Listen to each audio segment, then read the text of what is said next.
अदृश्य मोहपाश।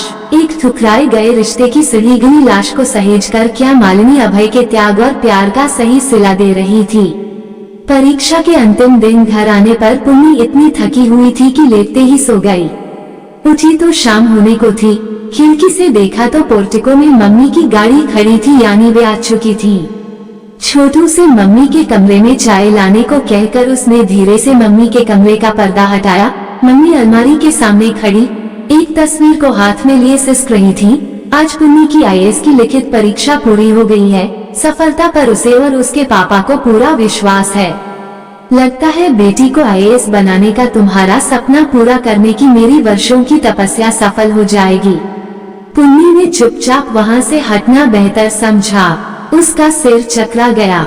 मम्मी रो रो कर कह क्या रही हैं? उसके पापा का विश्वास, बेटी को आईएएस बनाने का तुम्हारा सपना। कैसी असंगत बातें कर रही हैं? डिग्री कॉलेज की प्रिंसिपल मालिनी वर्मा। और वह तस्वीर किसकी है? चाय की ट्रॉली मम्मी के कमरे में ले जाते छोटू को उसने लपक कर रोका। उधर नहीं, बरामदे में चल। आपको हो क्या गया है दीदी? कहती कुछ हो और फिर करती कुछ हो। दोपहर को मुझे फिल्म की सीडी लगाने को बोलकर आप तो सो गई। मुझे मांझी से डांट खानी पड़ी। मम्मी दोपहर को ही आ गई थी। पुन्नी ने छोटू की बात काटी। आई तो अभी है। मुझे डांट कर तुरंत अपने कमरे में चली गई और कमरे में जाकर उस तस्वीर से बातें कर रही हैं। मगर तस्वीर है किसकी? पुन्नी ने सोचा। तभी मालिनी बाहर आ गई। चेहरे पर से आंसुओं के निशान तो धो लिए थे, लेकिन आंखों की नमी तो धुलती नहीं। इससे पहले कि वे कुछ बोलती, पापा चाहते हुए आ गए। Hello diplomat. किससे बात कर रहे हो? अभय। अपनी बेटी से। मालिनी। उसका एफएस में चयन यानी डिप्लोमेट बनना तो पक्का समझो। पापा की खुशी समेटे नहीं सिमट रही थी। आज जो प्रश्न पूछे गए हैं उन सब के उत्तर तो इसे जबानी याद हैं। लेकिन आपको इसका प्रश्न पत्र किसने दिखा दिया? मालिनी ने जिरह की। नीलाभ ने।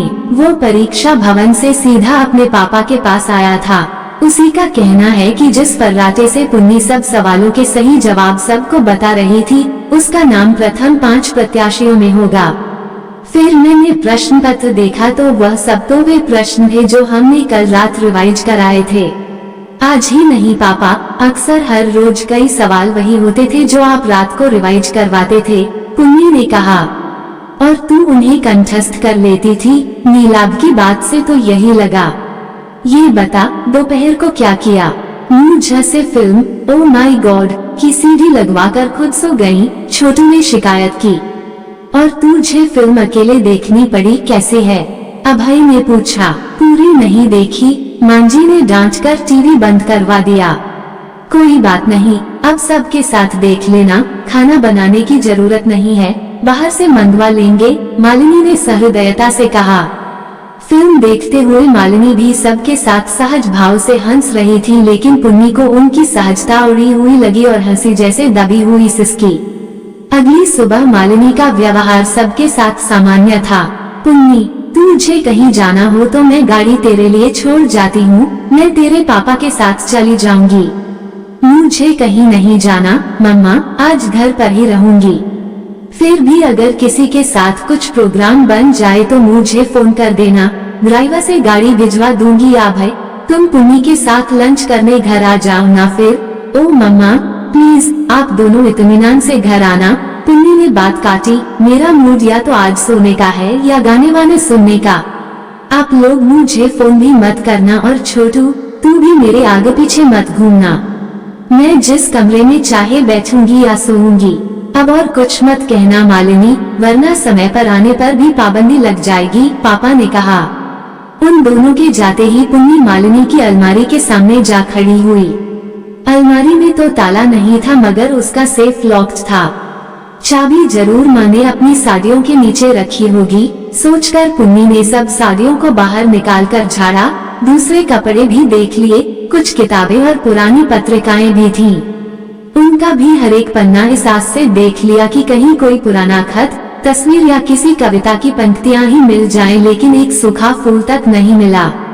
सेफ की चाबी माँ अपने पर्स में ही रखती होंगी और उसमें से चाबी निकालना मुश्किल ही नहीं नामुमकिन था, क्योंकि माँ के घर में रहते तो ये हो नहीं सकता था और घर के बाहर माँ पर्स के बगैर निकलती नहीं थी।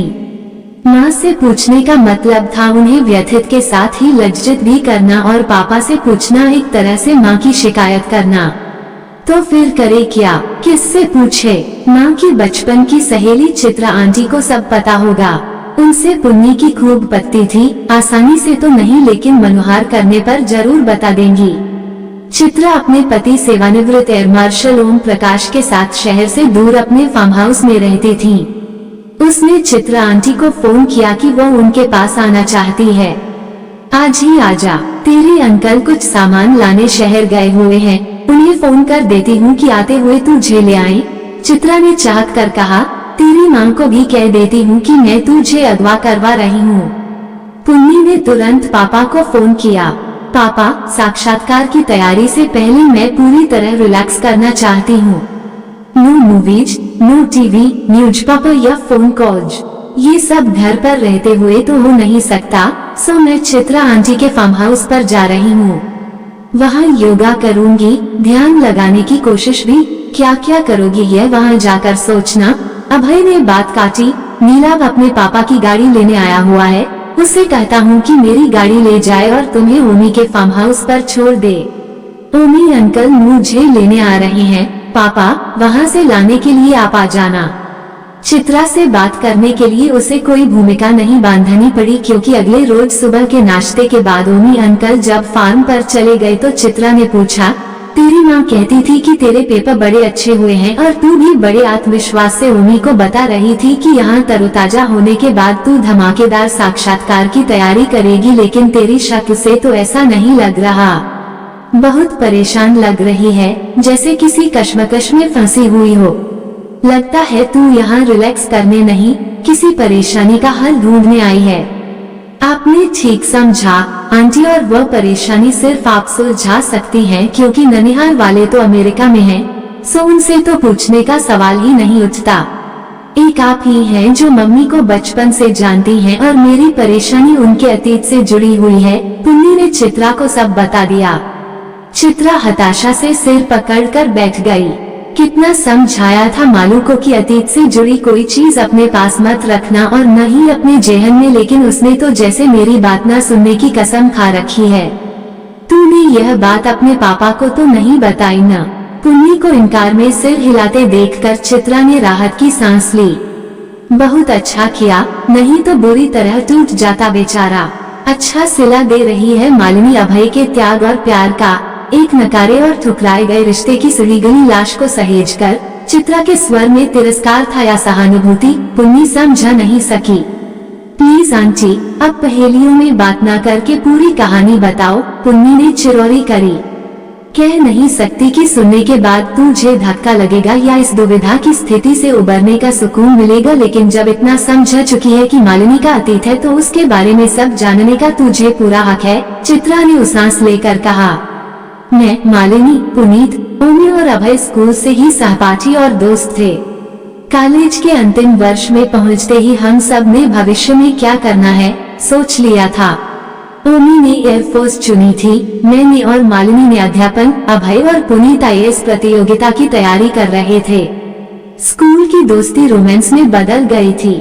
मेरा और ओमी का तो खैर ठीक था, क्योंकि हमारे परिवारों में मित्रता थी, किसी को हमारी शादी पर इतराज नहीं था, लेकिन पुनीत का परिवार बहुत रूढ़िवादी था और उसकी माँ बेहद बदमिजाज व तेजतर्रार थी। उनकी मर्जी के बगैर घर में पत्ता भी नहीं हिलता था। पुनीत दब्बू किस्म का, माताजी का लाडला था, मगर मालिनी तो हमेशा से दबंग, अपनी मर्जी की मालिक थी। मैंने उसे समझाया कि उसके और पुनीत के प्यार का न तो कोई मेल है और न ही कोई भविष्य। पुनीत की रूढ़िवादी माँ उसे कदापि बहू बनाने को तैयार नहीं होंगी और वह स्वयं भी पुनीत के परिवार से तालमेल नहीं बैठा सकेगी। अगर पुनीत अपनी माँ का लाडला है तो मैं भी अपने पापा की लाडली हूँ। वे मुझे इतना दहेज देंगे कि हिटलर माताजी मुझे झोली पसार कर ले जाएंगी। और रहा सवाल परिवार से तालमेल बैठाने का, तो शादी तय होते ही बड़े भैया हम दोनों को आगे पढ़ाई के लिए अमेरिका बुला लेंगे, मालिनी ने दर्द से कहा था। मेरी इस तर्क को कि आईएएस की तैयारी करने वाला पुनीत अमेरिका क्यों जाएगा, मालिनी ने ये कहकर काट दिया कि पुनीत की तो आईएएस की प्रवेश परीक्षा पास करने लायक योग्यता ही नहीं है, इसलिए अमेरिका जाने का मौका वह नहीं छोड़ेगा। और हुआ भी वही। पुनीत दोबारा प्रवेश परीक्षा देना चाहता था, लेकिन मालिनी के समझाने पर कि दूसरी बार भी सफल हो और फिर मुख्य और मौखिक परीक्षा में सफलता की क्या गारंटी है, सो बेहतर है कि अमेरिका चलकर अपने प्रिय विषय अर्थशास्त्र में महारत हासिल करे। पुनीत मालिनी की बात मान गया। अपेक्षा से अधिक दहेज और अमेरिका में बेटे की पढ़ाई के लालच में उसकी मां ने भी बगैर हिलहुज्जत के शादी के लिए सहमति दे दी। मालिनी के भाई ने भी पुनीत और मालिनी को बुलाने की कार्यवाही शुरू कर दी। मालिनी के दोनों भाई अमेरिका में थे ही। सेवानिवृत्त पापा मालिनी की पढ़ाई और शादी की वजह से यहाँ रुके हुए थे। उसकी शादी के तुरंत बाद मम्मी पापा यहाँ की गृहस्थी समेटकर मालिनी की शादी में आए बेटों के साथ ही अमेरिका चले गए। पुनीत को भी पेंसिल्वानिया विश्वविद्यालय में दाखिला मिल गया, लेकिन मालिनी को अंग्रेजी साहित्य में अभी कहीं भी दाखिला नहीं मिल रहा था। इस बीच वो गर्भवती भी हो गई थी और सास उसका बहुत ख्याल रखने लगी थी। भैया ने पुनीत का वीजा और टिकट वगैरह भेज दिया था, सो उसे तो जाना ही था। मालिनी यह सोचकर कि कुछ ही दिनों की तो बात है, भैया जल्दी ही उसके भी आने की व्यवस्था कर देंगे, मालिनी अकेले ससुराल में रहना मान गई। और कोई चारा भी नहीं था। मम्मी पापा अमेरिका जा चुके थे, मेरे पापा का ट्रांसफर हो गया था, सो मैं हॉस्टल में रहकर पीएचडी कर रही थी। मालिनी मुझे से अक्सर हॉस्टल में मिलने आती थी, सास की भी तारीफ करती थी। लेकिन एक रोज वो बहुत ही व्यथित अवस्था में आए। कल रूटीन चेकअप के दौरान सोनोग्राफी हुई तो पता चला कि मेरे गर्भ में लड़की है। बस तब से मेरी सास ने विकराल रूप धारण कर लिया है कि मैं गर्भपात करवाऊं। मेरी बहुत मिन्नत और ससुर जी के समझाने पर माई की पुनीत से पूछ ले, मगर मेरे से पहले उन्होंने स्वयं पुनीत से बात की और माताजी के आज्ञाकारी बेटे ने तोते की तरह दोहरा दिया, जैसा माँ कहती हैं तुम वैसा ही करो। पुनीत ने कुछ रोज पहले ही फोन पर मुझे से कहा था कि अमेरिका में पैसा भले ही ज्यादा हो, मान सम्मान अपने देश में ही है। मैं तो नहीं बन सका, लेकिन अपने बेटे को जरूर भारत में प्रशासनिक अधिकारी बनाकर मान सम्मान दिलवाऊंगा। मैंने चुहलकी की लड़की हुई तो उसने छूटते ही कहा था कि तो क्या हुआ, उसे ही आईएएस अफसर बनाएंगे, और वही पुनीत अब अम्मा के सुर में सुर मिला रहा है। लेकिन मेरी भी जिद है, चाहे जो भी हो मैं गर्भपात नहीं करवाऊंगी। डॉक्टर और अस्पताल के स्टाफ को साफ मना कर दूंगी। यह मेरी भ्रांति थी। माताजी ने कहा कि वह घर पर ही अपनी पहचान की एक मिडवाइफ को बुलाकर किस्सा खत्म करवा देंगी। मैं किसी तरह जान बचाकर यहाँ आई हूँ और अब वापस वहाँ नहीं जाऊंगी। मैं परेशान हो गई। न तो मालिनी को हॉस्टल में रख सकती थी, न वापस जाने को कह सकती थी। तभी मुझे अभय का ख्याल आया और मैं मालिनी को उसके घर ले गई। अभय आईएएस की प्रवेश परीक्षा पास करके मुख्य परीक्षा की तैयारी कर रहा था। वर्षों पहले एक सड़क दुर्घटना में उसकी मां का निधन हो गया था और वकील पिता अपाहिज हो गए थे। उसके घर में सिवा पिता और नौकर के कोई और न था। उसके पिता ने कहा कि मालिनी जब तक चाहे उनके घर में सुरक्षित रह सकती है, लेकिन उसे पुलिस में ससुराल वालों के खिलाफ एफआईआर दर्ज करानी होगी। मुझे तो समय से हॉस्टल पहुंचना था, सो अभय अकेला ही मालिनी को लेकर थाने गया। फिर उसके अमेरिका में उसके घर वालों से बात करवाई। उन्होंने आश्वासन दिया कि वे पुनीत से बात करेंगे। उस जमाने में मोबाइल तो थे नहीं, ईमेल की सुविधा भी बहुत कम थी, सो रोज बात नहीं हो पाती थी। खैर, अभय और उसके पिता ने मालिनी का बहुत साथ दिया। उसकी देखभाल के लिए नौकरानी भी रख दी। लेकिन मालिनी के ससुराल वालों ने उस पर चोरी करके घर से भागने के आरोप में उसे गिरफ्तार करवा दिया। अभय के पिता ने अपने संपर्क द्वारा उसकी तुरंत जमानत तो करवा दी, लेकिन इससे मालिनी का विदेश जाना खटाई में पड़ गया। पहले ही उसे कहीं दाखिला न मिलने के कारण वीजा नहीं मिल रहा था, और जैसे ये काफी नहीं था, पुनीत ने बदचलनी का आरोप लगाकर उसे तलाक का नोटिस भिजवा दिया। पुनीत को यूनिवर्सिटी में दाखिला मिल चुका था और पार्ट टाइम जॉब भी। अब उसे मालिनी के परिवार की मदद की जरूरत नहीं थी, और वैसे भी उसने ये पूछकर उनका मुंह बंद कर दिया था कि मालिनी किस रिश्ते से अभय के घर में रह रही है। मालिनी के अमेरिका जाने का कोई बनाव नहीं बन रहा था। भाई वृद्ध माता पिता को वापस भेजना नहीं मान रहे थे क्योंकि वे भारत में सब समेट कर बेटों के पास गए थे। एक गर्भवती बेटी के सहारे दोबारा यहाँ व्यवस्थित होना आसान नहीं था। एक बार फिर अभय मालिनी का संबल बना।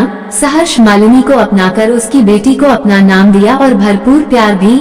माँ बाप के साथ हुए हादसे के कारण वह अब तक हॉट फ्री था, मगर अब इन चक्करों में पड़ने के कारण अभय की पढ़ाई का बहुत हर्जा हुआ और उसका चयन IAS के बजाय आयकर विभाग में हुआ।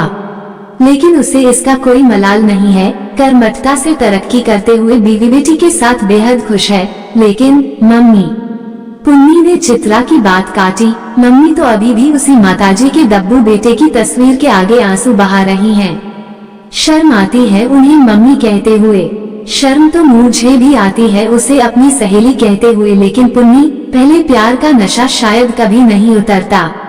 इसे विडंबना ही कहेंगे कि अभय का पहला प्यार मालिनी है और मालिनी का पहला प्यार तो पुनीत अभी तक है। चित्रा ने सांस लेकर कहा, लेकिन मेरे लिए सबसे बढ़कर मेरे पापा हैं और आज से मैं वही करूंगी जो मेरे जन्मदाता का नहीं, मुझे अनमोल जीवन देने वाले पापा का सपना है। पुन्नी ने दृढ़ता से कहा, उसका सपना तो तेरी शादी नीलाभ से करने का है, जो उन्होंने मेरी आंखों में देखकर अपनी आंखों में बसाया है। पापा और मेरे बीच में एक अदृश्य मोहपाश है जिसे मैं कभी टूटने नहीं दूंगी, पुन्नी ने विवल मगर दृढ़ स्वर में कहा। चित्रा ने भाव विभोर होकर उसे गले से लगा लिया। आपको ये कहानी कैसी लगी हमें कमेंट कर जरूर बताएं। इसी तरह की अच्छी कहानियाँ आप यहाँ पर पढ़ सकते हैं। यहाँ उपस्थित शिक्षाप्रद कहानियाँ आपका मनोरंजन करने के साथ दिशा भी देंगी। तो बने रहिए हमारे साथ और हमारे प्रयास को सफल बनाएं।